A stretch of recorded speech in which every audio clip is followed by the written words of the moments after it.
Trump టారిఫ్లతో వాళ్ళ దేశ ప్రజల్ని ఇబ్బంది పెడుతుంటే, మన దేశంలో పన్నులు తగ్గించి సంతోషపెట్టే పనిని చేసుకొచ్చారు ప్రధానమంత్రి నరేంద్ర మోడీ.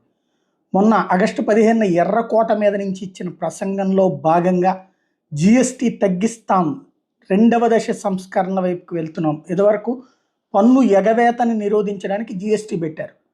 పన్ను ప్రొడక్షన్ అంటే ఎక్కడైతే వస్తువు ఉత్పత్తి అవుతుందో కంపెనీ అక్కడి నుంచి ప్రారంభించి అక్కడే పన్ను వసూలు చేసి ఆ తర్వాత కిందకు వచ్చే కొద్దీ ఆ పన్ను రీపే చేసేటటువంటి సిస్టమ్ నడుపుకొచ్చారు. అంటే అక్కడ ₹100 పన్ను కట్టించుకుంటే హోల్సేలర్ దగ్గరికి వచ్చేటప్పటికి ఒక ₹10 వెనక్కి ఇచ్చేస్తారు, రిటైలర్ దగ్గరికి వచ్చేస్తే ఇంకో ₹10 వెనక్కి ఇచ్చేస్తారు.